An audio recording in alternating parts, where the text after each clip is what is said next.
네, 안녕하십니까. 20년 이상 해외에서 생활하고 있고 사업을 하고 있습니다. 그리고 일본인 아내와 국제 결혼했어요. 나름대로 해외 경험이 풍부하다고 자부하는 국제아재요. 반갑습니다, 여러분. 오늘은 제가 이렇게 하면 해외에서 사기당하지 않습니다. 혹은 이것만 알면 절대 해외에서 사기당하지 않는다. 뭐 이런 제목으로 영상을 찍어볼까 합니다. 오랜만에 예전 국제아재 모드로 한번 돌아가볼까 합니다. 왜냐면 제가 필리핀 보라카이를 떠난 지가 6개월 이상 된 것 같아요. 그리고 일본에 왔는데 생각해보니까 일본에 온 뒤로는 계속 주구장창 일본 이야기만 했던 것 같습니다. 많은 이제 구독자분들이 아재님 예전에 필리핀에서는 뭐 일본 얘기도 하셨고 중국 얘기도 하시고 필리핀 얘기도 하시고 한국 얘기도 하고 뭐 국제 결혼, 국제 정세, 국제 비즈니스, 심지어 일본 여자까지 여러 다방면의 화제로 이야기를 하셨는데 일본에 오신 다음부터는 계속 일본 얘기만 하시네요. 이런 댓글들 좀 있었고 다른 이야기 좀 해달라는 어떤 요청도 있고 그래서 오랜만에 국제 비즈니스에 대한 얘기를 또 한번 해볼까 해요. 제가 늘 영상에서 강조했던 해외에서 가장 중요한 거는 바로 현지 언어 능력이다 라는 얘기를 오늘도 강조 안 할 수가 없습니다. 많은 분들이 해외에서 비즈니스를 하실 때 그 현지 언어를 일도 못 하신 상태에서 사업을 막 준비하시는 분들 제가 많이 봤어요. 뭐 영어권에서는 영어 한마디도 못 하시고 뭐 일본, 중국 그리고 요즘에 핫한 데가 어딘가 동남아시아 굉장히 핫하죠. 베트남, 뭐 캄보디아, 라오스 이쪽 굉장히 핫하고 뭐 태국이라든지 인도네시아, 말레이시아 또 제가 살았던 필리핀도 많은 한국분들이 오셔서 정착하시려고 하시고 비즈니스를 하시려고 하시는데 이 언어가 안 되는 게 왜 문제가 있느냐. 제 영상 예전에 초창기 영상들 보시면 아주 주옥 같은 내용들이 많이 있으니까 여러분 참고하시면 좋을 것 같고요. 이 언어가 안 되는 거는 저는 감히 이렇게 표현하고 싶어요. 눈이 안 보이는 사람이 등산을 한다? 어떤 상황이 생길까요? 돌부리에 걸려 넘어질 수도 있고 나무에 부딪힐 수도 있고 심한 경우에는 절벽에서 낙사할 수도 있죠. 왜 앞이 안 보이는데 그 정도로 언어를 전혀 모르는 상태에서 해외에서 비즈니스 한다는 거는 어마어마한 리스크를 안고 하는 거다. 아주 쉬운 사기의 먹잇감이 된다. 이렇게 말씀을 드리고 싶습니다. 그러면 이렇게 질문하시는 분들이 있을 수 있어요. 아니 내가 지금 뭐 젊은 나이도 아니고 뭐 40대인데 뭐 50대 심지어 60대인데 이제 와서 어떻게 현지 말을 공부를 하고 통역 쓰면 되죠. 이렇게 말씀하시는 분들이 계실 수 있어요. 그런데 어쩔 수 없습니다. 40이든 50이든 60대든 여러분들이 공부를 하셔야 되거든요. 그럼 또 이런 질문도 있을 수 있어요. 아재님 그럼 어느 정도의 그 언어 실력을 갖춰야 됩니까? 이것에 대한 영상도 제 과거의 영상 속에 있는데 제 생각에는 한 1년에서 2년 정도를 좀 열심히 언어에 투자를 하시면은 네이티브는 저희는 될 수 없습니다. 이미 저희 어떤 언어 발달이 다 된 상태에서 해외 외국어를 습득하는 거기 때문에 절대 네이티브는 될 수 없지만 일상생활이 가능한 혹은 어느 정도의 비즈니스까지도 가능한 정도의 레벨 외국어 실력을 갖추게 됩니다. 제가 중국 상해에서 중국어 공부할 때요. 대학교에서 그때 한 60이 넘으신 분이 머리 희끗희끗하신 분이 중국어를 공부하시더라고요. 그런데 이분이요 정말 열심히 하셨어요. 그래서 보니까 젊은 친구들보다 훨씬 더 이 중국어 실력이 훨씬 더 빠르게 향상하는 모습을 봤습니다. 그래서 나이는 여러분들이 하기 나름이다라는 생각이 들고요. 자 그러면은 어느 정도까지 통역을 내가 썼을 때 이 통역이 나의 이야기를 잘 전달하고 상대방이 이 통역사를 통해서 나한테 이야기를 잘 전달하는 정도만 알면 될 것 같아요. 그러니까 이게 무슨 말이냐면 저 같은 경우 언어를 공부를 하고 중국에서 사업을 할 때 통역을 꼭 데리고 나갔었어요. 저희 직원 중에 조선 쪽 직원이 있었습니다. 그 이유는 저는 이제 기본적으로 비즈니스 파트너랑 중국어로 대화를 했어요. 왜? 중국어를 배웠으니까 열심히 했으니까. 근데 아무리 뭐 한 2년 공부했거든요. 그래도 어려운 표현이나 단어 같은 것이 생각 안 날 때가 있고 또 상대방이 얘기할 때 잘 이해가 안 될 경우가 있어요. 요럴 때만 제가 제 조선족 직원을 통해서 통역을 의뢰했던 기억이 나거든요. 아니면 그냥 처음부터 끝까지 다 통역이 하더라도 통역이 정말 이 정도 이야기를 하고 있고 나 이야기를 잘 전달하고 있고 상대방 이야기를 잘 나에게 전달하고 있구나 라는 정도는 알아들어야 된다는 거죠. 완전히 못 알아듣는다? 이거는 그런 상태에서 통역에만 100% 의존해서 비즈니스를 한다는 거는요 생선을 고양이한테 맡긴 것과 같다라는 이야기를 말씀드렸어요. 왜냐면은 비즈니스 파트너와 저의 중간에 있는 통역사가 양쪽 다 언어가 안 되기 때문에 이 통역하는 친구한테 많은 걸 의지하게 되거든요. 그래서 통역을 하는 사람이 결과적으로 비즈니스 참여자가 된다. 이런 얘기는 제가 과거 영상에 했던 이야기입니다. 어찌됐건 언어는 정말 해외에 진출하고 여러분들 해외 사업하신 데 있어서 가장 중요한 무기이자 가장 리스크를 해지하는 사기를 당하지 않는 첫 번째 조건이 바로 현지 언어 능력이다 라는 거를 말씀을 드리고 싶습니다. 두 번째는요 갈수록 더 중요하거든요. 사람을 가려야 되거든요. 먼저 온 한국인 선배한테 사기를 당하는 경우가 많아요. 참 안타깝죠. 이렇게 접근하시는 분들은 일단은 걸으시거나 한번 경계하시거나 필터링을 하셔야 돼요. 내가 말이야 뭐 누구를 알고 있고 뭐 어디 연결되어 있고 관시가 어떻고 뭐 내 친구가 뭐 시장이고 뭐 부시장이고 이런 식으로 나 이런 사람이야 이렇게 접근하시는 분들이 있어요. 이런 사람들은 일단 한국인이든 그 로컬 사람이든 본인을 드러내는, 그래서 뭔가 호감을 끌어내거나 신뢰를 끌어내려고 하는 이런 사람들은 일단 여러분들이 경계를 하시고 한번 체크를 해보시는 게 좋습니다. 제 경험에는요, 그렇게 실력 있고 경험 있고 정보가 풍부한 이런 분들은 잘 나서지 않으시는 뿐만이 아니라 좀 겸손하시더라고요. 벼가 익을수록 머리를 숙인다고 했죠. 그리고 주변에서 그분이 막 얘기하지 않더라도 주변 사람들이 저 사장님은 뭐 오신 지 한 30년 됐는데 정보의 관계자도 많이 알고 있고 이 분야에 대해서는 굉장히 많은 지식과 정보를 갖고 있어. 저분은 또 굉장히 언어 능력이 뛰어나서 어쩌고저쩌고 주변에서 얘기를 해준단 말이에요. 다른 제3자들이 한두 명이 아니라 여러 명이 어떤 특정 인물에 대해서 인정을 해주는 이야기를 들으시면 그거는 어느 정도 신뢰감이 있다, 믿어도 된다라는 거예요. 그리고 로컬 현지인들도 마찬가지예요. 그런 식으로 나 이런 사람에 이렇게 접근하는 사람들은 일단 여러분들이 걸러주는 게 좋아요. 왜 자꾸 한국 사람한테 사기를 많이 당하냐 이런 거예요. 우리가 예를 들어서 한국에서 서울에서 만약에 뭐 대구로 내가 이주를 한다, 거기서 뭐 사업을 한다 그랬을 때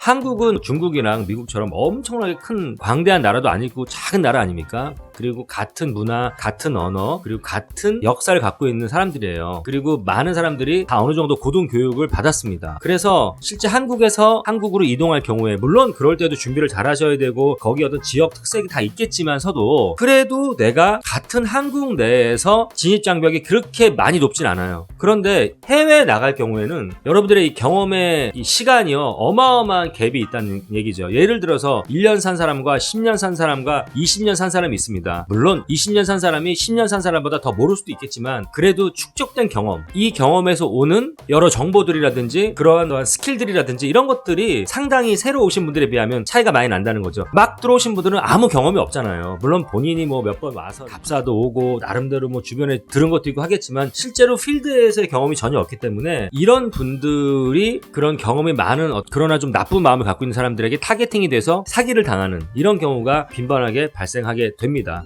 그래서 사람을 조심하십시오. 그리고 세 번째, 정보를 수집을 우리가 해야 돼요. 자, 이 비즈니스 여기 가면 잘 될 것 같아. 뭐 내 사업적 감각으로 여기 갔더니 한국 거 이거 띄어다 갖다 팔면 잘 팔릴 거, 대박 날 것 같아.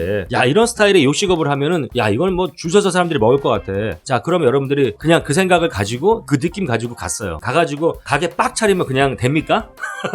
네? 비즈니스 뭐 그냥 차리면 돼요? 아니, 그런 걸 하려고 그러면 뭘 알아야 돼? 부동산법도 알아야 되죠. 노동법도, 사람 고용해야 되잖아요. 직원들 고용해야 되잖아. 그러면 노동법도 알아야 되죠. 그리고 뭐 무역법도 알아야 되죠. 우리가 내 비즈니스 영역에서 알아야 될 그 현지 나라의 법이라든지 규율이라든지 규칙이라든지 습관이라든지 이런 것들이 굉장히 많은데 이것들을 잘 준수해서 우리가 해야 될 거 아닙니까? 그런데 많은 한국 사람들이 가장 많이 저지른 실수가 뭐냐면은 현지에 가서 그냥 경험 많은 혹은 경험 많은 것처럼 느껴지는, 검증되지 않은 그냥 교민들한테 물어보는 거예요. 나 이런 거 하려고 그러는데 어떻게 생각하십니까? 간쓸게 다 드러내고 내가 자본이 얼마가 있는데, 야, 물론 우리가 가장 한국 사람끼리 서로 소통하고 한국 먼저 오신 선배들한테 자문이나 조언을 듣는 게 쉽지요. 그런데요, 거기서 큰 오류가 발생합니다. 일단은 어떤 분이 오래됐어요. 그래서 여러분들한테 자문을 해줬어. 뭐 법률을 자문해줬어요. 근데 그것이 그분도 정확하게 어떤 법률 문건이나 이런 것들을 본인 스스로가 스터디를 한 그러한 것인지 아니면 누군가에게 또 이렇게 흘려 들은 것인지 이런 걸 우리가 알 수가 없다라는 거죠. 또 하나는 이분이 자기 사업과 연관이 있어서 그 분야에 대해서 공부했다고 생각을 해봅시다. 그런데 이게 15년 전이네. 지금 15년 전이랑 지금이랑 이 법이라든지 규칙, 이런 규율 이런 것이 같다라고 누가 보장할 수 있겠어요. 그리고 또 교민분들 중에서도 아주 오주람 넓은 분들이 계세요. 막 뭘 얘기해주고 싶은 분들이 계셔. 근데 이분이 알고 있는 상식이나 이런 것들이 정말 이 사람이 그 분야에 대해서 깊게 고민하고 조사하고 했던 것이 아닐 수 있다라는 거죠. 꼭 나쁜 의도가 아니더라도 재수없게 나쁜 사람한테 걸리면 타겟이 되는 거죠. 두 번째는 교민들을 서포트해주는 이런 기관들이 있어요. 예를 들어서 영사관도 있고, 영사관도 여러분들 가보시면요, 영사님들이 여러분들이 계세요. 무역 담당하는 영사, 또 상무, 비즈니스 담당하는 영사, 비자 담당하는 영사, 그 다음에 법률 담당하는 영사, 이 영사들이 막 여러분이 있다고. 그래서 그런 영사님들이 뭐 하는 거예요? 한국 교민들, 여러분이 이렇게 진출하려는 분들 도와주려고 있는 거예요. 공무원들이잖아요. 그런 분들 찾아가셔가지고 물어보시면 그래도 어느 정도, 아니면 뭐 코트라, 뭐 무역협회, 투자무역협회 이런데, 아니면 뭐 한국 상회, 한인회 이런데 또 다 믿을 순 없지만 그래도 어느 정도의 정도의 축적된 데이터들을 가지고 여러분들에게 이야기를 해주기 때문에 어느 정도의 도움을 받을 수 있다. 그러나 이런 한인 상회같이 이런 민간 단체들은요, 제 생각엔 그래요. 좀 큰 LA라든지 뉴욕이라든지 이렇게 굉장히 좀 우리 한인들의 어떤 이민 역사도 깊고 한인의 어떤 소사이어티나 이런 사이즈가 굉장히 큰데, 이런 데들의 한인 사회는 그래도 거기 간부분들이 아무나 할 수는 없거든요. 그렇지만 이제 막 동남아시아 뭐 여기 한인 사회 저기 한인 사회 이런 데 있잖아요.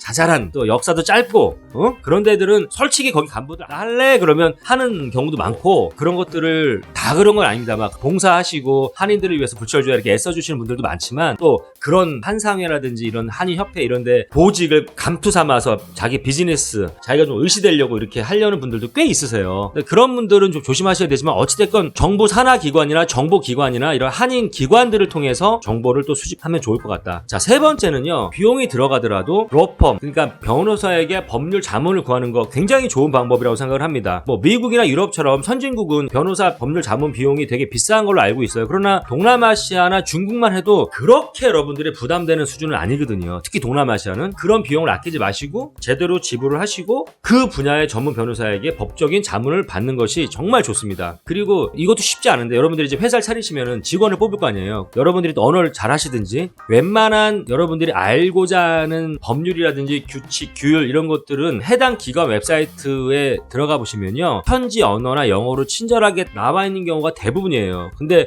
이 언어가 안 되니까 쉽진 않지만 해당 기관의 웹사이트를 방문하셔서 자료를 수집하시는 것도 좋은 방법이다. 이 정보를 다각화해서 수집을 하시면, 그래서 비교하시게 되면 이 정보의 퀄리티, 여러분들이 수집한 정보의 적중성 이런 것들이 상당히 높죠. 그냥 나 이런 사람이한테 한마디 들은 거랑은 차원이 다르단 말이죠. 그래서 멀티하게 조사하시고 정보 수집하십시오. 자, 마지막으로요, 아까 잠깐 나왔는데 여러분들을 다 오픈하지 마세요. 정말로 얼마 안 되신 분이 막 와가지고 뭘 한다고 했을 때, 일단 한인 소사이어티가 그렇게 크지 않은 곳에서는 쉽게 눈에 띈단 말이에요. 뭐 뉴욕 같은데 한국 사람 한 명 간다고 해서, LA 같은데 한국 사람 한 명 간다고 해서 이렇게 눈에 안 뜰지 모르겠지만, 동남아시아 한인분들이 몇 명 없는데, 한인분들이 2-3천 명도 안 되거나 수백 명밖에 안 되는 이런 데는 뉴페이스가 오면 눈에 금방 띄어요. 이분이 또 마음이 좋아서 그럴 수도 있고 사람 쉽게 믿어서 그럴 수도 있지만, 오픈하고 내가 그냥 이런 비즈니스를 하려고 한다, 되게 자세하게 얘기해주고, 지금 뭐 자본금이 내가 얼마가 있다 이런 식으로 본인을 다 드러내버리면, 그것 또한 이런 안 좋은 분들에게 먹잇감에 포착될 확률이 높다. 그리고 반대의 경우도 있어요. 반대로 어떤 분이 새로 왔는데 굉장한 실력자인 양, 내가 어마어마한 자본을 갖고 올 수 있는 사람이고 어마어마한 능력이 있는 사람이고 과거에 어마어마한 일을 했던 사람이다. 반대로 막 새로운 분이 또 그렇게 자신의 능력을 막 과대포장을 해서 현지 교민을 또 등쳐먹는 뭐 어디 막 이런 경우도 있었어요. 그러다 보니까 조금 시간을 두고 내가 오랫동안 봐왔던 믿을만한 사람이랑 마음을 열고 본인의 생각을 얘기하지, 안지 얼마 안 되는 교민 선배들이라든지 뭐 친구들한테 당신 생각을 다 오픈해서 얘기하는 것 또한 좋지 않다. 이렇게 말씀을 드리고 싶습니다. 자, 오늘 되게 중요한 4가지 말씀을 드렸어요. 첫 번째, 현재 언어 능력을 길러라. 어렵지만. 두 번째, 사람을 가려라. 나 이런 사람이야 특히 조심해라. 자, 세 번째, 정보 수집을 다양한 루트를 통해서 해라. 네 번째, 당신의 후다를 다 까지 마라. 이 표현이 좀 그런가? 당신의 생각을 다 오픈해서 얘기하지 말아라 라고 4가지를 여러분들이 잘 지켜주신다면, 아마 해외에서 불미스러운 어떤 일에 여러분들이 인벌브 되거나 어떤 불미스러운 사람을 만나서 여러분들의 소중한 돈과 그리고 시간과 또 여러분들의 에너지를 낭비하거나 또 상처를 받는 그런 일은 아마 일어나지 않을 겁니다. 제 얘기가 재밌거나 공감이 가십니까? 구독과 좋아요 눌러주시고요. 이제 예전 국제화제 모드로 돌아가서 다양한 소재의 이야기들을 여러분들과 함께 공유하도록 하겠습니다. 이상 국제화제였습니다. 감사합니다.